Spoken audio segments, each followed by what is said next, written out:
अस्सलाम वालेकुम, मेरा नाम है चाहसे हाशमी और यह है डायहेट्सू मीरा टॉकॉट 2020 मॉडल। ये मीरा टॉकॉट है, ये बेसिकली मीरा ही है लेकिन उसका एक टॉकॉट वर्जन है और लुक्स के लिहाज से, इंटीरियर के लिहाज से, फीचर्स के लिहाज से मीरा से बहुत ज्यादा डिफरेंट है, लेकिन स्टिल मीरा की ही एक वेरिएशन है। और इस तरह की गाड़ियां लेने का मेरे ख्याल से बहुत फायदा है और वो फायदा ये है कि ये गाड़ियां मार्केट से थोड़ा सा हट की होती हैं, बट पार्ट्स फेमस कार्स वाले ही यूज करती हैं। इसमें इंजन मीरा वाला आता है, लेकिन ये गाड़ी फीचर्स के लिहाज से उसे बहुत ज्यादा इक्विप्ड है, लेकिन प्राइस के लिहाज से कम है। वो गाड़ियां बहुत ज्यादा स्ट्रीमलाइन हुई हुई होती हैं और बहुत ज्यादा पॉपुलर होती हैं और पॉपुलर होने की वजह से उनकी प्राइस भी ज्यादा होती है। ये गाड़ियां थोड़ा सा साइड पे ही होती हैं और इसकी वजह से इनकी प्राइस कम होती है और ये गाड़ियां फीचर भी ज्यादा ऑफर करती हैं। इसमें इतने फीचर्स दिए गए हैं जितना कि लैंड क्रूजर वेरिएंट में आते हैं। कैसे मैं कवर करूंगा इस रिव्यू के अंदर। फिलहाल अगर बात कीजिए कुछ हाइलाइट्स की तो इसमें 360 डिग्री कैमरा सेटअप आता है, इसकी बॉडी 3 टोन में है, इसके अलावा इसमें हीटेड सीट्स आती हैं और भी इस तरह की बहुत सारी चीजें आती हैं जो कि इसकी वैल्यू को जस्टिफाई करती हैं। ये सारी चीजें मैं आगे डिटेल में कवर करूंगा इस रिव्यू में। फिलहाल अगर बात कीजिए इस गाड़ी की प्राइस की तो इसकी डिमांड 38 लाख रुपए है। ये गाड़ी साइकिल मोटरस्पोर्ट के पास अवेलेबल है और अगर आप इसके बारे में कोई इन्फॉर्मेशन लेनी है तो आप इस दिए गए नंबर पर कॉल कर सकते हैं या फिर आप साइकिल मोटरस्पोर्ट को विजिट कर सकते हैं जो कि रावलपिंडी में DH2 के गेट 1 के ऑपोजिट लोकेटेड है। साइकिल मोटर्स की टोटल 2 ब्रांचेस हैं, एक रावलपिंडी में मरी रोड पे और फिर एक रावलपिंडी में ये वाली ब्रांच। इन दोनों ही ब्रांचेस पे गाड़ियों की बाइंग एंड सेलिंग के साथ साथ गाड़ियों के काम भी किए जाते हैं जैसे कि tints, wrap, ceramic coating, PPF, facelift, graphene coating और इसके अलावा यहाँ पे फिर एक पेंट बूथ भी अवेलेबल है जहाँ पे गाड़ियों पे बेस्ट क्वालिटी का पेंट किया जाता है। तो गाड़ियों की मॉडिफिकेशन या बाइंग एंड सेलिंग के किसी भी तरह के काम के लिए cycle motors and cycle motorsports is the place. Overall it's a great 660cc car and today I am going to review it. Let's start with the exterior of this car. Looks के लिहाज से ये गाड़ी बिल्कुल boxy सी है लेकिन features काफी decent offer करती है और इसके अलावा इस गाड़ी के बारे में एक यूनिक चीज ये है कि ये गाड़ी 3 टोन्स में है। एक तो इस गाड़ी का कलर जो कि थोड़ा ग्रीनिश सा है और इसके अलावा इसमें जो बॉडी किट्स दी गई हैं ये व्हाइट में है, इसके साइड मिरर व्हाइट में है, डोर हैंडल व्हाइट में है जो कि इसमें काफी अच्छा कंट्रास्ट कर रहे हैं। सिर्फ यही नहीं, इसकी छत और इसके अलावा बम्पर के कुछ एक्सेंट्स एक ही टेक्सचर पैटर्न में है जो कि बेसिकली आपको एक फैब्रिक टाइप की फील दे रहा है। अगर आप इसको दूर से देखेंगे तो लगेगा इसके ऊपर एक फैब्रिक की लेयर चढ़ी हुई है, लेकिन ऐसा नहीं है, ये प्लास्टिक की है और टेक्सचर है। कह सकते हैं कि ये एक विनाइल है जो कि काफी डिस्टिंक्टिव सी चीज है और मेरे ख्याल से इसके लुक को काफी बेहतर बना रहा है। इसके अलावा ये गाड़ी फीचर्स के लिहाज से बहुत ज्यादा इक्विप्ड है। फ्रंट पे अगर बात कीजिए इस गाड़ी के फीचर्स की तो इसकी हेडलाइट्स के अंदर ऑटोमेटिक वाला फीचर आता है, यानी कि ये डे और नाइट को सेंस करके ऑटोमेटिकली ऑन या ऑफ होती हैं और इसके अलावा इसमें फिर फ्रंट पे पार्किंग सेंसर्स भी दिए गए हैं और बैक पे भी। इसके अलावा इस पे बॉडी किट्स भी लगी हुई हैं और अगर ये काफी ना हो तो इसमें फिर फ्रंट पे फ्रंट कैमरा भी दिया गया है जो कि आपको इस गाड़ी के फ्रंट का व्यू देगा। साइड पे भी कैमरास आते हैं जो कि मैं कवर करूंगा अभी साइड पे जाके और इसके अलावा ऊपर भी यहाँ पे इसमें 2 सेंसर्स दिए गए हैं जो कि इसके बहुत सारे फीचर्स को इनेबल करते हैं। वो क्या है मैं इंटीरियर में कवर करूंगा अभी जाके। इसके बाद अगर बात कीजिए इस गाड़ी की साइड प्रोफाइल की तो यहाँ भी बहुत सारी चीजें इंटरेस्टिंग है। नंबर 1 अगर बात कीजिए इसके फेंडर्स की तो फेंडर्स गाड़ी के प्लास्टिक की फिनिश में है। इसको अगर मैं खड़काता हूँ तो आप इसकी साउंड सुनिएगा। और ये डोर की ये मेटल है लेकिन ये प्लास्टिक है। इसकी डिग्गी और फेंडर्स प्लास्टिक के आते हैं, बट ऐसा नहीं है कि ऐसी गाड़ी में आती हो, अनयूजुअल चीज नहीं है। 500 देख लें, वैगन आर देख लें, बहुत सारी गाड़ियां इस तरह के फेंडर्स ऑफर करती है कॉस्ट को कट करने के लिए और इसके अलावा इस गाड़ी को फ्यूल एफिशिएंट बनाने के लिए। जितना वेट कम होगा उतनी गाड़ी की एवरेज बेहतर होगी और इसके अलावा जापानीज कंट्रीज के अंदर इनको रिप्लेस करने की कॉस्ट कंपैरेटिवली कम आती है। इसके अलावा ये गाड़ी फिर हैवी 3 टोन में, इसकी बॉडी पेस्टल ग्रीन कलर में है लेकिन इसके जो साइड मिरर हैं और इसके अलावा ये बॉडी किट्स हैं ये व्हाइट कलर में है और इसके अलावा इसकी रूफ पर एक तीसरी कलर में है। ये बेसिकली टेक्सचर पैटर्न है जो कि इसकी लुक को डिस्टिंक्टिव बना रहा है और इसके अलावा फिर इसमें ये एयरप्रेस भी कंपनी से ही आए हुए हैं। अगर बात कीजिए इस गाड़ी के साइड मिरर की तो ये साइड मिरर फीचर्स के लिहाज से बहुत सारा इक्विप्ड है, इस तरह से कि ये रिट्रैक्टेबल हैं, एडजस्टेबल हैं, इनमें ऑटो वाला फीचर भी आता है और इसके अलावा इसमें नीचे यहाँ पे फिर कैमरा भी दिया गया है। ये गाड़ी आपको 360 डिग्री व्यू भी देती है, हालांकि इतनी छोटी सी गाड़ी है, इसका मैनूवर करना बहुत ज़्यादा आसान है ऑलरेडी, बट स्टिल इसकी वजह से और भी ज़्यादा आसान हो जाता है।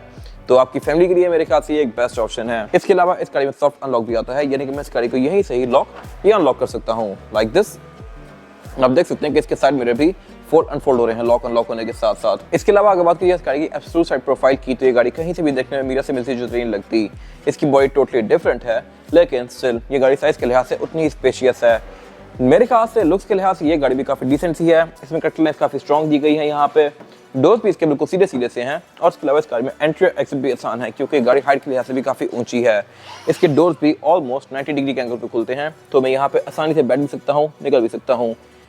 इसके अलावा हाइट के लिहाज से ये गाड़ी ठीक है, कोई बहुत ज़्यादा ऊंची नहीं है ग्राउंड क्लियर के लिहाज से डिसेंट है। इसके अलावा अगर बात की जाए इस एंड की, तो इसकी जो विंडोज हैं ये टिंटेड आती हैं कंपनी से ही, और इसके अलावा फिर इसमें फ्यूल टैंक भी लाइट्स पे दिया गया है। रिम इसके किसी के अपने ओपिनियन है, मेरे ख्याल से काफी डिसेंट लगे हुए हैं। बाकी ये गाड़ी काफी बैक से ही बॉक्सी सी है। और अगर बात की जाए इस गाड़ी की रेयर एंड की, तो यहाँ किसी की अपनी ओपिनियन है। मेरे ख्याल से फ्रंट एंड तक की गाड़ी बहुत मजेदार थी, बैक पे आके थोड़ी सी बोरिंग हो जाती है। इस तरह से टेल लाइट जो इस गाड़ी में अच्छी खासी बड़ी आती है। देखिए इसमें रनिंग वाला एरिया बिल्कुल छोटा सा है, यहाँ पे 4 LED दी गई हैं और टोटल इसकी यही रनिंग लैप है। बाकी इंडिकेटर और रिवर्स के लिए एरिया डेडिकेटेड है। इसके अलावा अगर मेरे ख्याल से पूरी ही ऑन होती तो बहुत बेहतर था। बाकी बैक पे गाड़ी पार्किंग सेंसर्स ऑफर करती है, और ये उन चंद गाड़ियों में से है जिनमें बैक पे वाइपर नहीं आता, जैपनीज होते हुए भी। आप अगर मोस्टली कार्स देखें जैपनीज कार्स, तो उनमें बैक पे वाइपर आता है, बट इसमें नहीं दिया गया। इसके अलावा ट्रंक भी इस गाड़ी का प्लास्टिक की फिनिश में है, फेंडर्स की तरह ही। और इसके अलावा अगर बात कीजिए इस गाड़ी की ट्रंक कैपेसिटी की, तो ये इस गाड़ी में ठीक है।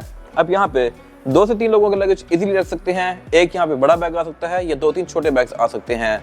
और इसके अलावा अगर मैं ट्रंक कैपेसिटी को खुला बनाना है, तो मैं इसके रेयर बेंचेस को फोल्ड भी कर सकता हूँ। नीचे दी गई लिड को उठा के मैं इसका स्टोरेज एरिया एक्सेस कर सकता हूँ। इसमें स्पेयर टायर नहीं आता, यहाँ पे टायर इन्फ्लेटर किट आती है। और इसके अलावा फिर बैक पे ये गाड़ी नीचे बॉडी किट्स भी ऑफर करती है।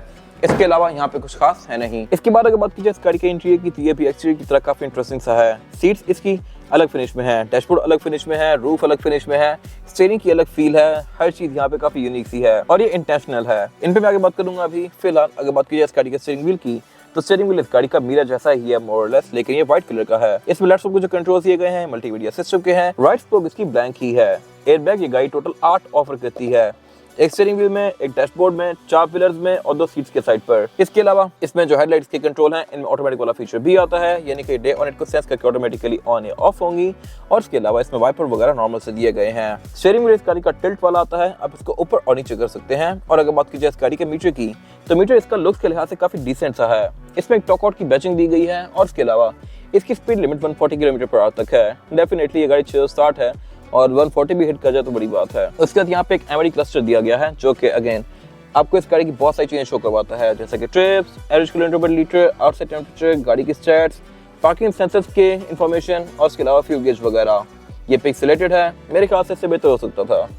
बाकी इसके जो स्पीडोमीटर की फिनिश है ये काफी प्रीमियम सी है। और इसके अलावा अगर बात की जाए मीटर की हाउसिंग की, तो ये इसकी चीप प्लास्टिक की फिनिश में है। डैशबोर्ड इस गाड़ी का ऊपर से सारा ही चीप प्लास्टिक का है और सेंटर वाला एरिया इसका मोर और लेस मिरर जैसा ही है। इसमें 2 एयरमेंट्स दिए गए हैं, सेंटर में मल्टीमीडिया स्क्रीन दी गई है और ये मल्टीमीडिया स्क्रीन आपको ब्लूटूथ, ऑक्स, नेविगेशन, USB इस तरह के फीचर्स ऑफर करेगी। इसमें सीडी नहीं डलती। खैर उससे नीचे जो एरिया दिया गया है ये ग्लॉस व्हाइट की फिनिश में है।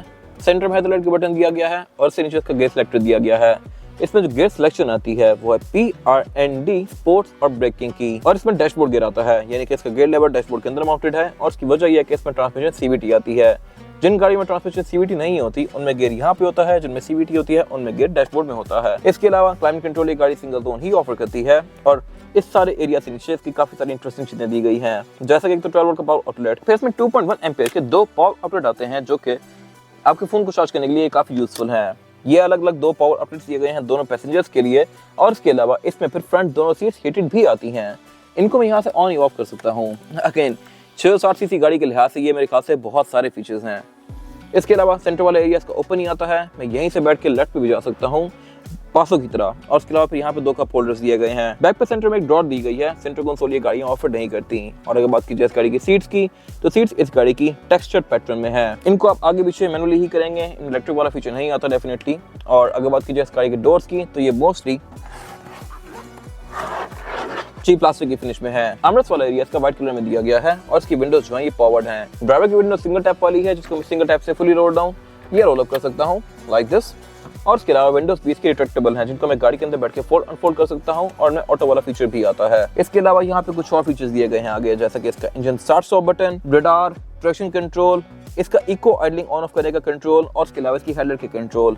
हेडलाइट इस गाड़ी में ऑटो लेवलिंग वाली भी आती हैं, ये ऑटो लेवल भी करती हैं। फिर इसके अलावा अगर बात की जाए वैनिटी मिरर की, तो इसमें ड्राइवर और पैसेंजर दोनों के लिए दिए गए हैं। लाइट दोनों में ही नहीं आती। और इसके अलावा इसकी रूफ अच्छी खासी ऊंची है। इसकी कैबिन लाइट्स को ऑन करने के लिए मुझे लिटरली आगे होना पड़ेगा, ये इतना ऊपर है।